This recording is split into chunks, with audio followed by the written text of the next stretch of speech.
This is one of the most difficult cases that I have been a part of, and I'm just so very thankful to the detectives and the investigators in homicide. The tragedies that happened to this little girl touches each and every one of us, and unfortunately, she lost her life at the hands of someone who should have been concerned about her safety. It's safe to say that NaZiyah Harris had a troubled life, y'all. We seen and heard how she was living. No contact with her father. Her mama popping in and out of her life. She forced to go live with grandma. And then she's looking for love from this grown-ass man. The text messages told the story. The next message she sends to him immediately after, sometimes I be wanting to live with you. 2:16 a.m.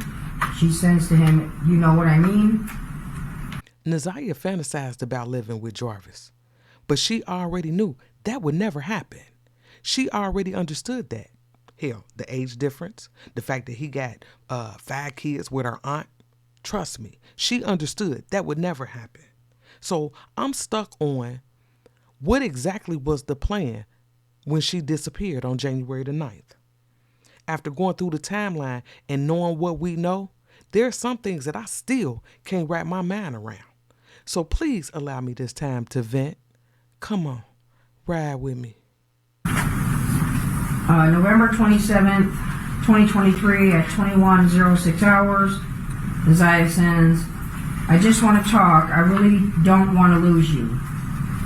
At 21:09, she says, can we talk later, yes or no?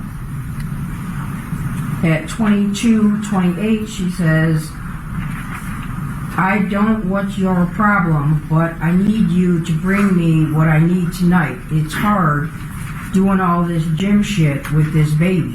And if I don't do them, I'm going to get a F.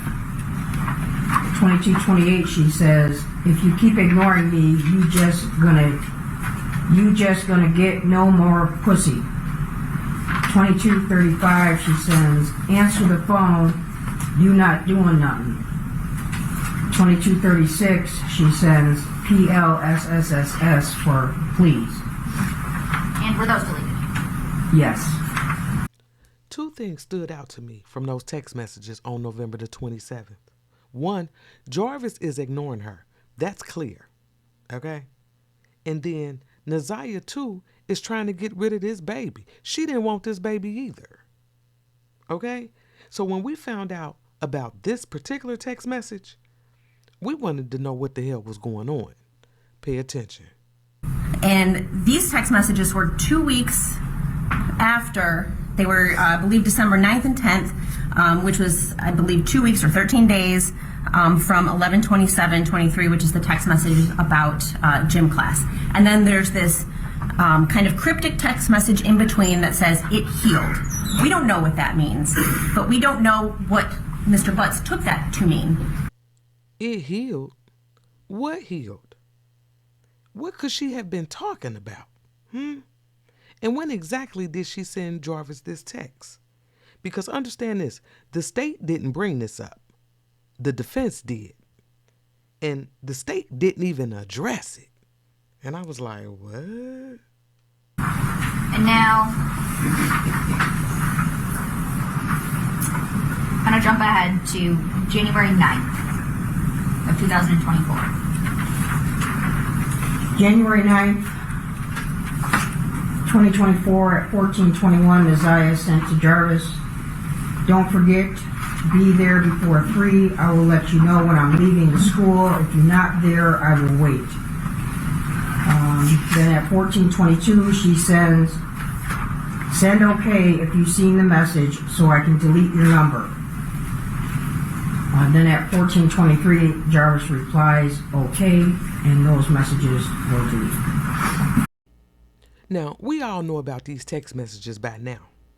But do you realize that out of all the text messages that they read in court between NaZiyah and Jarvis, they didn't read not a one from the month of December?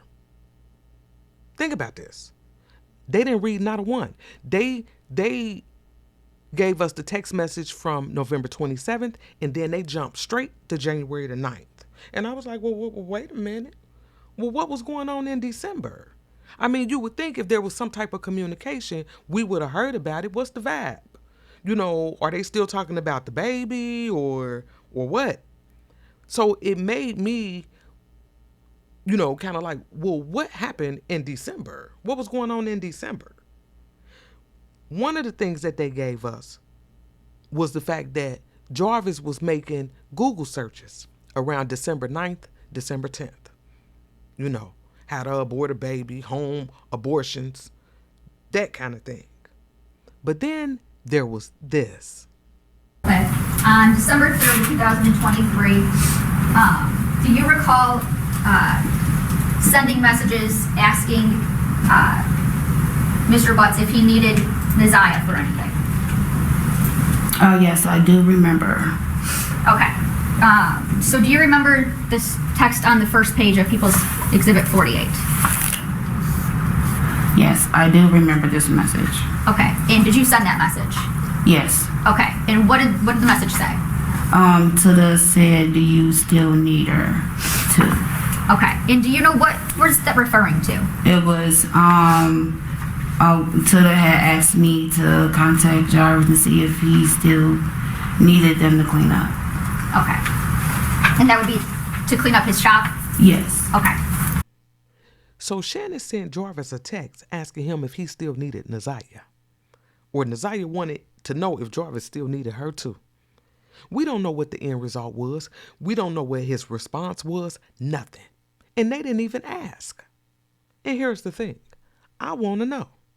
Did he end up getting her? Did he pick her up on December the 3rd or December the 30th? Because I couldn't make out exactly which date it was. It sounded more like December the 3rd. But if you go back and listen, it could be December the 30th. Not sure. But I definitely need to, narrow that down. Because I found it odd that the state even brought this shit up. So then I'm wondering, maybe he did pick her up on December the 3rd or the 30th.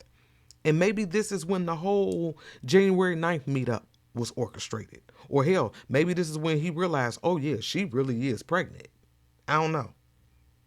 But again, they didn't give us any text messages in the month of December, nor the beginning of January between NaZiyah and Jarvis. They skipped straight to the last text in January.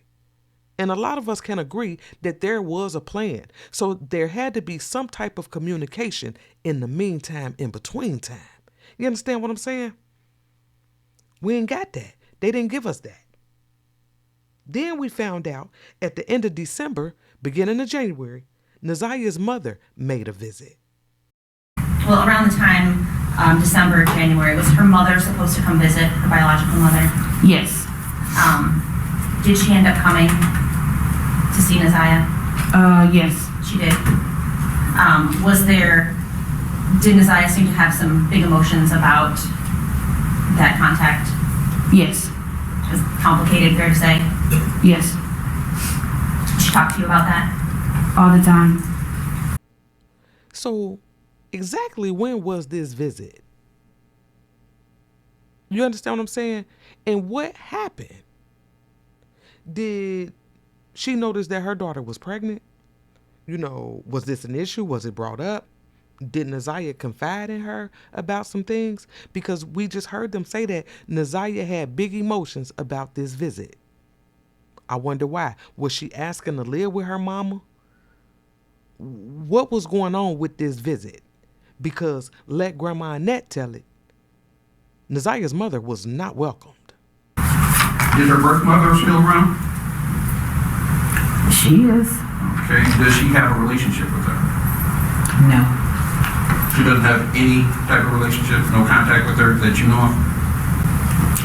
Well, let me say this. I don't deal with my daughter, so she really didn't have no contact with NaZiyah like that. She only came around now and then. Grandma Annette then got on that stand and told them people she don't fool with her daughter. Y'all heard her. So y'all know what type of visit this was. This some dysfunctional ass shit right here. Okay? Which brings me to my next issue. Did NaZiyah have a phone? Like, I really want to know that. That's still not clear to me. But listen to this. Pay attention. Can you tell me who was the subscriber there? The subscriber here, the username is NaZiyah Harris 74. And is there a phone number associated with that? Yes, What is that phone number? 231-743-3137. And is there a phone ownership date period for that? Yes, What's that date period? January 1st, 2024 to February 6th, 2024. Okay, so wait a minute. If I understand correctly, she's saying that NaZiyah had a cell phone put in her name on January the 1st, 2024. Y'all heard her. She even looked surprised when she read it. I wonder if her mama brought her that phone, because that would make sense to me.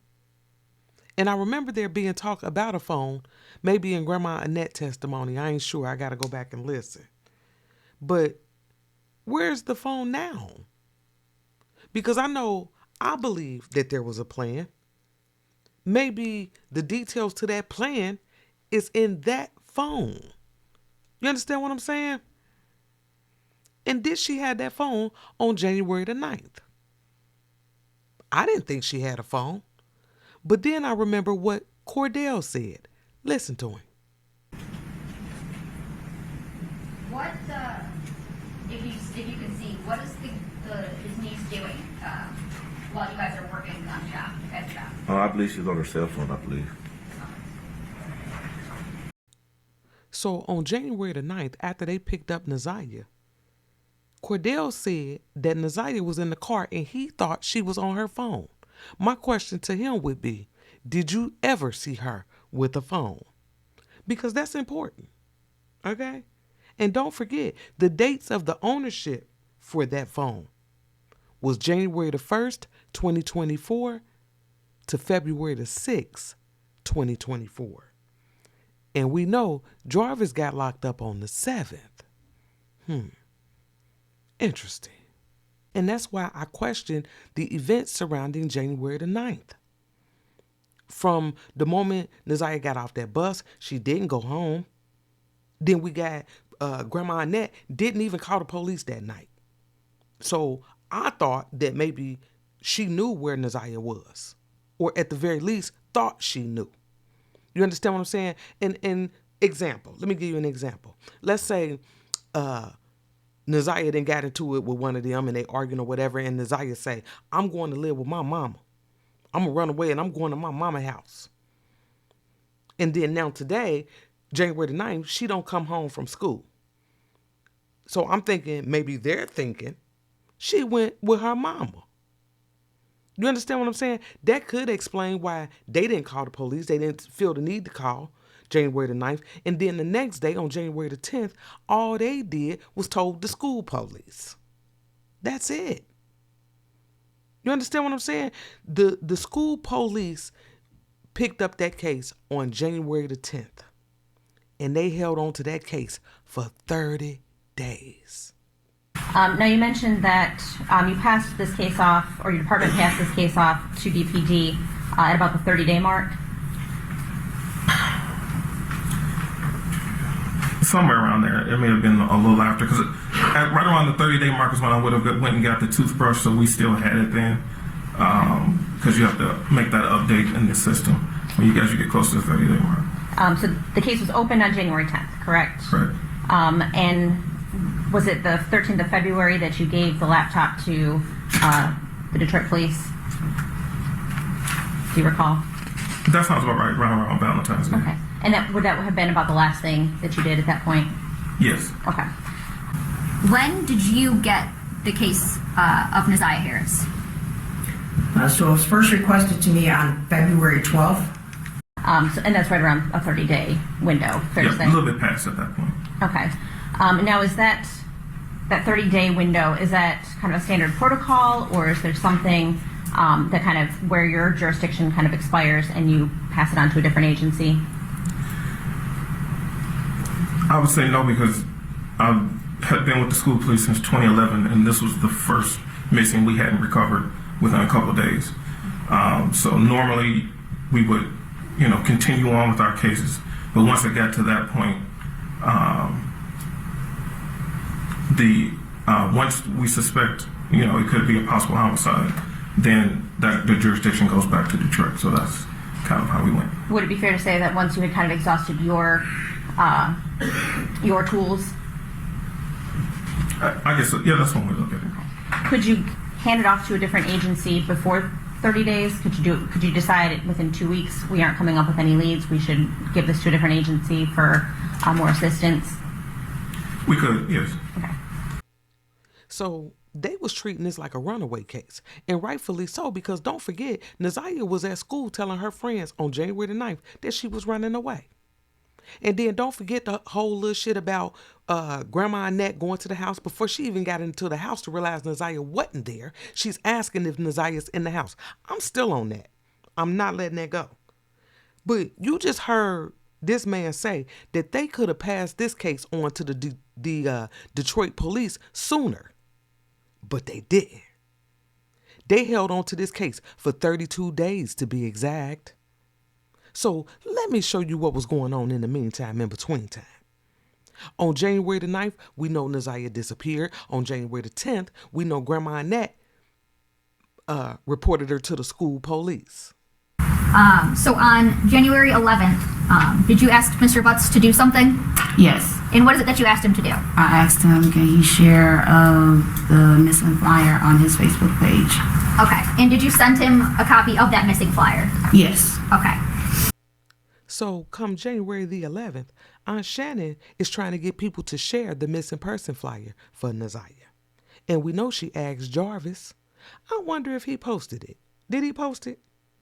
If you know, put it in the comments for us. So she's trying to get the word out about NaZiyah. And she even reached out to a family member on January the 11th, asking her to share the missing person flyer. Then on January the 13th, she's telling that same family member that they think NaZiyah is running with a boy or an older guy. And I was like, interesting. Then on January the 18th, 9 days after NaZiyah disappeared, Shannon is now saying she thinks NaZiyah planned this shit out. And I was like, interesting. Now, here's the thing for me.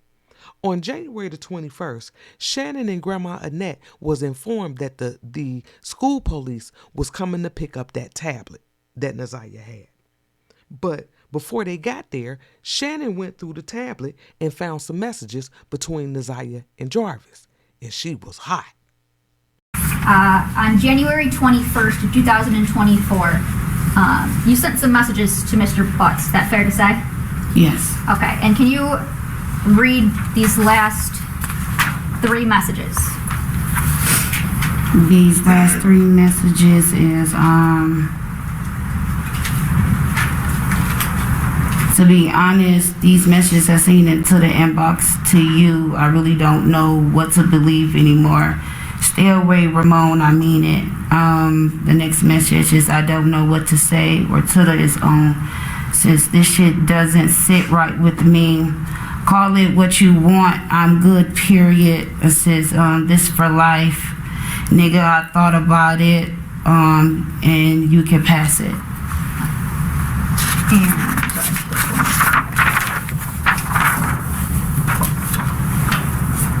And don't call me, no need to explain shit. I already see it. Okay. So you were referencing some messages that you saw in Tada's inbox. Correct. Now, on January the 21st, Aunt Shannon knows for a fact that there's something going on between Jarvis and NaZiyah. Now, I can't say she knew before then. I don't even know. All I got to go off of is what they gave us in court, and these were the facts. And on January 21st, Aunt Shannon did seen some shit that's inappropriate, okay? So much so that she sent those texts, and she even called him. Well, when I see no messages, I called him, and Jarvis Butts. Okay. Called him while he was at work, asked him, what is these messages I seen between you and my niece? And he said, what messages? Said it's 2 particular messages that states out, and it's a picture. And he stated that, I don't know, on these messages. I told him what the messages were, and he said it was probably our children was messaging him. And I stated no, because I know how our children will text. If Aunt Shannon was that damn bothered by what she had seen, why she ain't say shit? Because don't forget, the school police, they're on their way to pick the tablet up. So when they got there to get the tablet, why didn't she say anything? But you so bothered though. And I'm going to tell y'all what pissed me off the most about it is that detail could have possibly put NaZiyah's case in the hands of Detroit police sooner than February the 12th. Aunt Shannon knew January the 21st what was going on between NaZiyah and Jarvis and said nothing. And then come 9 days later on January the 30th, that's when the cyber crimes unit did the extraction on that tablet, meaning they retrieved all those messages between Jarvis and NaZiyah. So here's the hard truth. Jarvis' name did not start ringing bells in NaZiyah's disappearance until February. We know he got locked up February the 7th. And we just heard the lead investigator tell us that they didn't get the case until February the 12th. 22 days after Shannon found out. I know there's a lot of twists and turns in this case. I've gotten a lot of emails about some of the specific details, most of which revolves around the cameras and the clothing that they found belonging to NaZiyah. I'm hoping I can clear some of that up for y'all. So stick with me. We still riding, baby.